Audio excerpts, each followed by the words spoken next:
Radical Islam is one of the biggest global issues facing us right now. Radical Islam and terrorism as a whole have drastically shaped our world in the 21st century. From 1995 to 2014, there's a total of 510 terrorist attacks in the USA, resulting in 3,264 deaths. That's not a number to be taken lightly.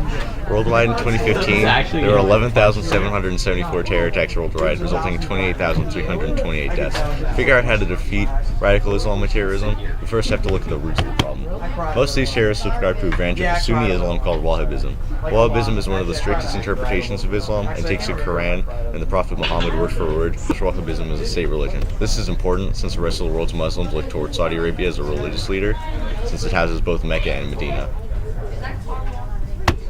The explosion of Wahhabism outside of Saudi Arabia began in the 1970s when Saudi Arabia started to export Wahhabism by funding Islamic schools and mosques throughout the world.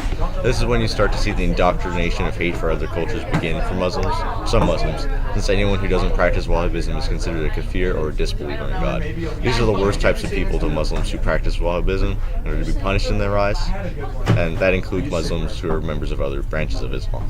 Saudi Arabia has also been behind the funding of several terrorist groups and even funded and trained the members of Al-Qaeda who committed the terrorist attacks on 9/11. Recently, though, radical Islam has gotten a new face, ISIS.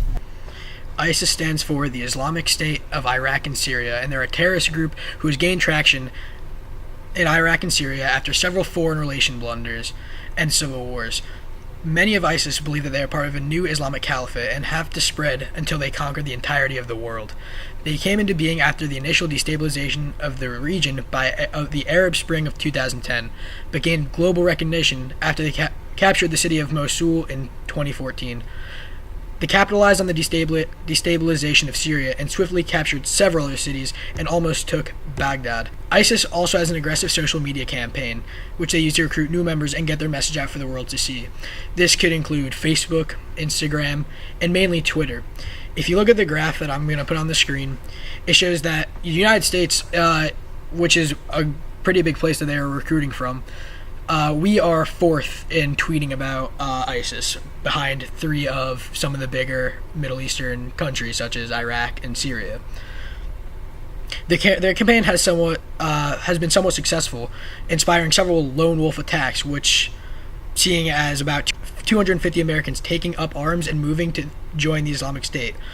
So, such as the Boston Marathon bombing, the bombing in New Jersey and New York a few weeks ago, I guess, and etc., etc. Those terrorist attacks are made by people who were recruited on social media, such as Twitter.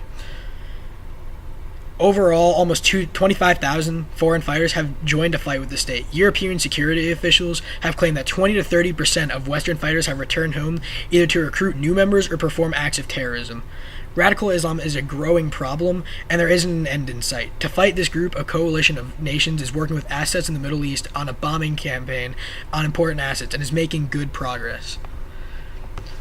Overall, Radical Islam is a terrorist organization that needs to be stopped, and the only way we can do it is by coming together and ending what these people think is a duty to their religion.